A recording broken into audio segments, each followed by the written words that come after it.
Students, आपका फिर से स्वागत है। क्लास 10th की बायोलॉजी हम पढ़ रहे हैं साइंस में। चैप्टर है हेरेडिटी एंड एवोल्यूशन। और आज का मेंडल ने जिस प्लांट को अपने एक्सपेरिमेंट के लिए चूज किया था उसका नाम आपको ऑलरेडी पता है, that is garden pea Pisum sativum. Pisum sativum. Mendel ने इस प्लांट के कुछ कैरेक्टर्स को चूज किया था और वो 7 कैरेक्टर्स यहाँ पर गिवन हैं। ये जो 7 कैरेक्टर्स हैं इनके डिफरेंट फॉर्म्स अवेलेबल थे। At least 2 contrasting forms are there of each of the character. The 2 contrasting forms, or you can say the different forms of any character, is known as trait. यहाँ पे word बार बार allele या एलीलोमॉर्फ। अब ये क्या है? तो allele या एलीलोमॉर्फ जो कैरेक्टर होते हैं उसके जो डिफरेंट फॉर्म्स होते हैं उसके लिए सिंबल्स हैं। तो symbolic representation of any form of any of the character is known as allele. For example, अगर टॉल की हम बात करते हैं तो टॉल को हम कैपिटल टी से डिनोट करने की कोशिश करते हैं। So this is the allele. अगर ये पेयर में है तो ये either it is homozygotic, that is pure tall, और hybrid tall, that is capital T and small T. Dwarf plant की बात करें तो डॉफ प्लांट के लिए जो एप्रोप्रिएट टर्म हम यूज करते हैं, अल्फाबेट यूज करते हैं, दैट इज स्मॉल टी, और ये हमेशा होमोजाइगोटिक होते हैं, यानी स्मॉल टी स्मॉल टी। सो ये बेसिक टर्म्स थे, ट्रेट और एलील। ठीक है, इसी को एलीलोमॉर्फ भी कहते हैं। मॉर्फ का मतलब कैसा दिखता है, मॉर्फोलॉजी यानी अपीयरेंस, एक्सटर्नल।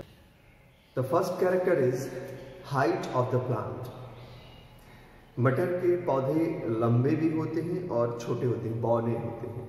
सो जब हाइट के कैरेक्टर की बात करते हैं तो यहाँ पे 2 characters, 2 different form of the character available हैं, and these are what? The first one is tall and the second one is dwarf.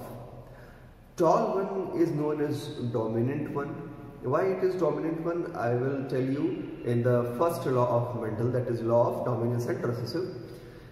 Okay, and the second one, that is the dwarf character, is what? It is the recessive character.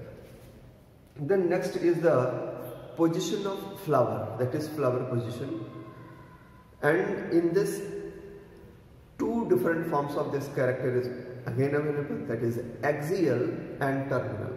Axial one is the dominant, terminal one is the recessive. The third character is flower color. Flower color में violet dominant होता है और white recessive होता है। Then shape of the pod, जिसको आप हिंदी में छेमी कहते हैं, मटर जो कवर के साथ आता है ग्रीन ग्रीन, उसको छेमी बोलते हैं, दैट इज पॉड। ठीक है, तो शेप ऑफ द पॉड या तो वो एकदम स्मूथ होता है, इनफ्लेटेड, या सिकुड़ा हुआ रहता है, जो कि थोड़ा लेटर ऑन स्टेजेस में आना शुरू होता है, constructed. Okay, then colour of the pod, या तो वो ग्रीन होगा या येलो होगा। येलो वाला थोड़ा कम मीठा लगता है, उसको देसी लोग बोलते हैं, और ग्रीन वाले को खाते हैं, वो मीठा लगता है, अच्छा यूज करते हैं उसका। ठीक है, सो अगर कलर ऑफ द पॉड की बात करें तो ग्रीन एंड येलो। इसी तरह से शेप ऑफ द सीड, हम सीड की बात करते हैं, 6th character, shape of the seed. इस पे एक्सपेरिमेंट करते हैं, इसलिए इसको याद रखेंगे, है ना। ये आपके कोर्स में है, लॉ ऑफ इंडिपेंडेंट असॉर्टमेंट में इसका भी यूज होता है। तो शेप ऑफ द सीड 2 तरह के हो सकते हैं, या राउंड हो सकता है या रिंकल्ड हो सकता है, यानी एकदम गोल हो सकता है या झुर्रीदार हो सकता है। Next, colour of the cotyledon, यानी सीड के अंदर जब उसको हम अलग करते हैं तो उसके 2 कॉटिलेडन बनते हैं, डाइकॉट है तो 2 कॉटिलेडन बनेंगे। उसका कलर कैसा होगा? तो एक होगा येलो और दूसरा होगा ग्रीन, यानी डोमिनेंट वाला होगा येलो और रिसेसिव वाला होगा green. Is it clear? Characters आपको समझ में आ गए। अब 3 लॉ की बात हमने की है, तो सबसे पहले हम फर्स्ट लॉ से शुरू करते हैं मेंडल के, that is law of dominance. Law, for example यहाँ पे हम प्लांट की हाइट को कैरेक्टर मानते हैं। जिस कैरेक्टर को हम चूज करेंगे अपने एक्सपेरिमेंट के लिए, क्रॉस के लिए, वह है प्लांट हाइट। ठीक है, तो प्लांट हाइट की जब भी बात करेंगे, दो तरह के पौधे हैं, एक तो लंबे और एक बौने, यानी tall and dwarf. Tall plant में जब भी मेंडल के एक्सपेरिमेंट को हम शुरू करते हैं तो जो पेरेंट जनरेशन होती है वो हमेशा प्योर होती है। पेरेंट जनरेशन हमेशा ही प्योर होती है। अच्छा, प्योर होने का मतलब कि इनके जो एलील होंगे वो होमोजाइगोटिक टाइप के होंगे। तो टॉल के लिए हम कैपिटल टी यूज करते हैं। इसका मतलब कि capital T cross with dwarf one, that is small T. Is it clear? One of the parent is male and either of the parent is female, means the other one is female. Now gametes are formed. तो इसमें meiosis होगा, ये T अलग हो जाएगा और ये T अलग होगा, ये हो गया गैमेट्स। इसी तरह से ये इस प्लांट में भी होगा, दो गैमेट बन जाएंगे, दो गैमेट बन गए, दोनों के दो गैमेट।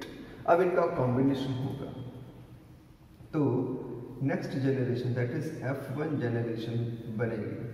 तो F indicate here, F is the filial means progeny, the next one generation. Okay, next generation is the filial. Okay, so we draw a table here, yes, like this, and male and female, and now you write capital T male section and small t female section. So अब कैसे इसको हम answer करेंगे? तो ये होगा, पहले तो हम कैपिटल लिखेंगे फिर स्मॉल लिखेंगे।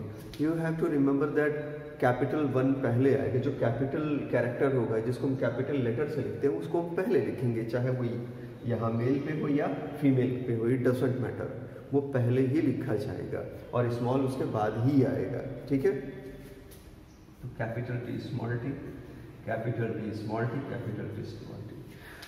तो F1 जनरेशन का रिजल्ट इसको देख करके पता चल रहा है। इस तरह का स्क्वायर जो बनता है पुनेट स्क्वायर बोलते हैं, बैट्सन और पुनेट ने दिया था, वो थोड़ा सा तिरछा होता है पर इससे कोई फर्क नहीं पड़ता।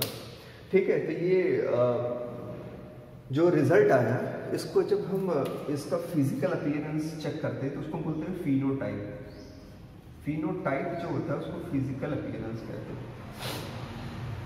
क्या कहते हैं? इसके लिए वर्ड है फिजिकल अपीयरेंस, यानी पौधा जब हम उसकी सीड को ग्रो कराएंगे तो वो लंबा होगा कि बौना होगा, उसको बोलते हैं फिनोटाइप। फिनोटाइप में जब इसका रिजल्ट हम देखेंगे तो ये 100% परसेंटेज वाइज बात करते हैं तो 100% टॉल प्लांट्स, सभी के सभी प्लांट कैसे होंगे? टॉल होंगे, लंबे होंगे, इसमें कोई दो राय नहीं, इसमें कोई कंफ्यूजन नहीं होगा। अब जीनोटाइप की बात कर लें तो जीनोटाइप रिजल्ट की बात करें, जीनोटाइप रिजल्ट में क्या होता है कि ये 100% टॉल तो है, ये तो हमको पहले से पता है, लेकिन इसकी जीन लेवल पे बात कर रहे हैं, यानी इनके एलील्स की भी बात करेंगे, इनकी भी बात करेंगे हम। तो ये कैसे है? Capital T small T, that is hybrid. Pure तो नहीं है, प्योर होते तो कैपिटल टी होते, या अगर स्मॉल में प्योर होते तो स्मॉल टी होते, डॉर्फ अगर प्लांट होता तो। ये समझ में आ रहा है ना? क्योंकि ये कैपिटल टी स्मॉल टी एक साथ है तो ये हो गया hybrid. Is it clear? So this is what hybrid one. So you can say that 100% capital T small t, and you write here hybrid plants, hybrid tall plants, hybrid tall plants, और you can say heterozygous plants। Hybrid के लिए word heterozygous भी use होता है। ये है Mendel का first law. फिर से समझिए, मेंडल का फर्स्ट लॉ है law of dominance and recessive, या लॉ ऑफ डोमिनेंस शॉर्ट में बोलते हैं। क्यों बोलते हैं? क्योंकि यहाँ पे दो कैरेक्टर हमने शुरू किए थे, मतलब कैरेक्टर के दो फॉर्म लिए थे। कैरेक्टर था प्लांट की हाइट, कैरेक्टर क्या लिया था हमने? प्लांट की हाइट। इसके दो फॉर्म थे, यानी दो ट्रेड्स थे। एक लंबा पौधा था, मीन्स टॉलर प्लांट था, टॉल, दूसरा डॉर्फ। दोनों क्लियरली अलग अलग दिखते थे, इजीली हम आइडेंटिफाई करते थे। But when hybridization takes place, the very next generation suppress the character of dwarfness and only express the character of tallness. Means only the character of tall plant is appear in the next generation, and the character, that is the trait of dwarf plant, is suppressed. They cannot appear at all in any percentage, या 0.1% भी नहीं दिखते हैं, सिर्फ और सिर्फ tall plants होते हैं। तो एक कैरेक्टर दूसरे कैरेक्टर के ऊपर डोमिनेट कर रहा है, मीन्स उससे ज़्यादा प्रभावी है, दूसरा वाला उससे कम प्रभावी है, उसका प्रभाव कम है। ये समझ में आ गया? So this is why we call the law of dominance. This law is what? Law of dominance. यानी जो फर्स्ट लॉ हमने फिनिश किया है, बस इसी के आगे से हम सेकेंड लॉ में स्टार्ट करते हैं। सेकेंड लॉ को हम लॉ ऑफ सेग्रीगेशन कहते हैं। इसी को law of purity of gamete भी कहा जाता है। तो इसके कई नाम हैं, 2-3 नाम हैं। फिलहाल जो मोस्ट अप्रोप्रिएट नेम लिखा जाता है वो है लॉ ऑफ सेग्रीगेशन। सेग्रीगेशन का मतलब अगर हिंदी में कहें तो पृथक होना, मीन्स सेपरेट होना। क्या सेपरेट होना?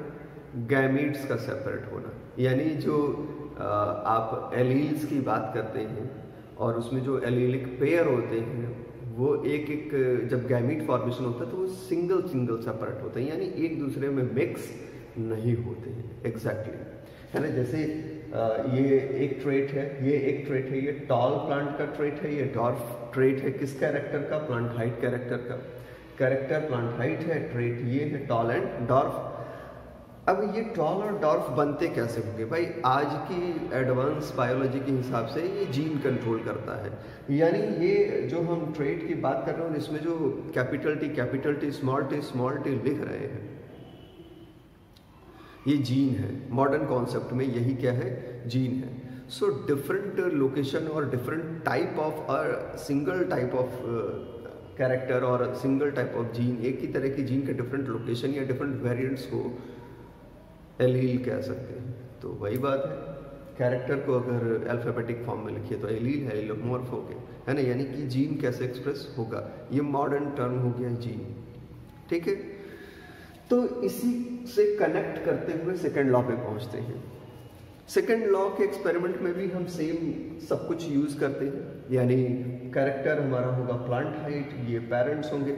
मेंडल का एक्सपेरिमेंट हमेशा प्योर लाइन से शुरू होगा, इस चीज को रट लीजिए, याद कर लीजिए। You have to memorise this one. Mendel के जो एक्सपेरिमेंट होंगे वो हमेशा प्योर लाइन से शुरू होंगे, that is capital T and small T. Is it clear?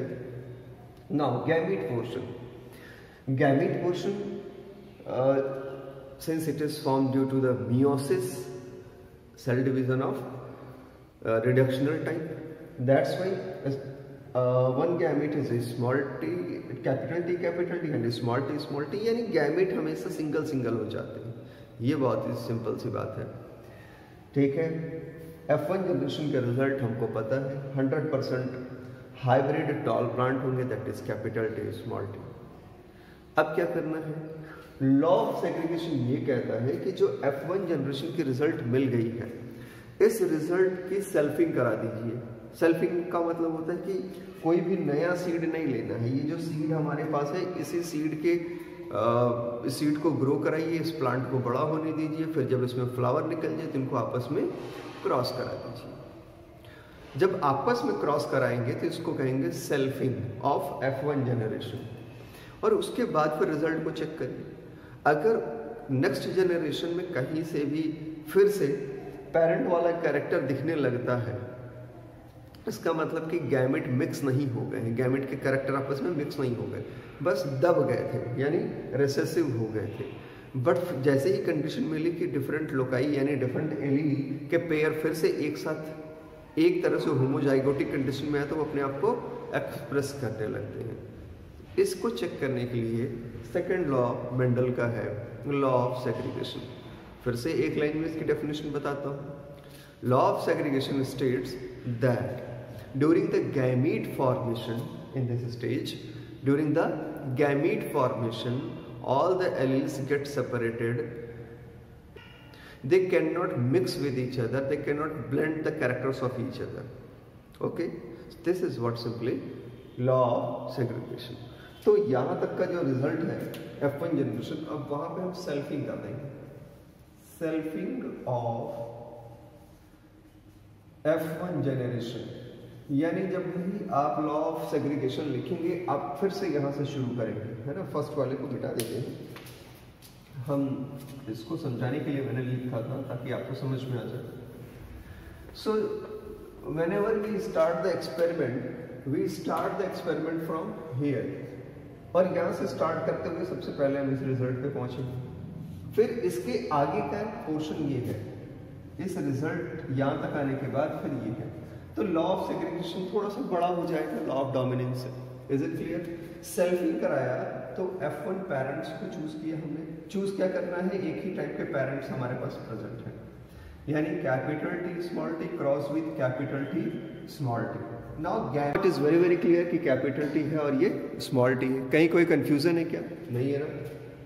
अब F2 जनरेशन के रिजल्ट की बात है, तो जब हम F2 जनरेशन के रिजल्ट की बात करेंगे, capital T capital T capital T small t capital T small t, this is small t। Yes, now you can see here कि बिना कुछ किए, बिना कुछ एक्स्ट्रा एडिशन के हमारे पास अब क्या है, हमारे पास एक फिर से वो कॉम्बिनेशन है जो हमने पेरेंट की पहली जनरेशन में, यानी सबसे first the four father, 3 tall plants ratio 1 dwarf plant। Percentage wise बात करें तो ये हो जाएगा 75% और ये हो जाएगा 25%। So now you again observe that there is a ratio of 3:1। ठीक से ऑब्जर्व करिए, 3:1 का रेशियो है। 1 का मतलब कि डॉर्फ, कोई नया प्लांट हमने लिया नहीं, सेम प्लांट की सेल्फिंग कराई और फिर भी हमें डॉर्फ कैरेक्टर मिला, यानी बिल्कुल पेरेंट वाला कैरेक्टर हमें फिर से मिल गया। भाई यही कैरेक्टर तो है डॉर्फ का, this is what the dwarf one. अब अगर ये हमें फिर से मिल रहा है, इट मींस कि जो गैमीट थे वो एक दूसरे में मिक्स नहीं हो गए थे, वो एक साथ पेयर में प्रेजेंट थे, मिक्स नहीं हो गए थे। और क्योंकि पेयर में प्रेजेंट थे तो गैमीट फॉर्मेशन के समय वो पेयर फिर से सेपरेट हुआ, यानी गैमीट बनते समय जो जब पेयर सेपरेट होते हैं तो गैमीट बनते हैं, means gamete are always pure. जो गैमीट होंगे वो हमेशा प्योर होंगे क्योंकि वो सिंगल सिंगल होते हैं। This is what we call the same law as law of purity of gamete और लॉ ऑफ सेग्रीगेशन। तो कैपिटल टी है 25%, है ना, यानी pure tall ratio capital T small T, capital T small T ये 50%। This is what 50%। ये hybrid toll हो गया, ये प्योर टॉल है, ये हाइब्रिड टॉल है, तो जीनोटाइप में तुमको सब कुछ लिखना पड़ेगा। एंड देन स्मॉल टी ये भी कितना है 25%, तो मिला के 100% हो गया। So this is what genotype result. अगर इसको सिंप्लीफाई फॉर्म में लिखना है तो ये हो जाएगा 1:2:1 का रेशियो हमारे पास अवेलेबल है जीनोटाइप के फॉर्म में। सो this is the second law of Mendel, law of segregation, law of segregation. तो आज के लेक्चर में बस इतना ही। थर्ड लॉ को हम नेक्स्ट लेक्चर में पढ़ेंगे और वो है लॉ ऑफ इंडिपेंडेंट असॉर्टमेंट। और उसमें हम क्या करते हैं कि यहाँ पे हमने जैसे सिर्फ एक कैरेक्टर को यूज किया है ना, प्लांट हाइट, वहाँ पे हम 2 कैरेक्टर एक साथ यूज करते हैं। थोड़ा सा कॉम्प्लेक्स होगा, थोड़ा सा खुद को प्रिपेयर करिए और फिर आते हैं। तब तक आप इसे पढ़िए, कहीं भी कोई कंफ्यूजन हो बेझिझक आप मुझसे पूछिए, मैं जरूर रिप्लाई करूँगा। Thank you.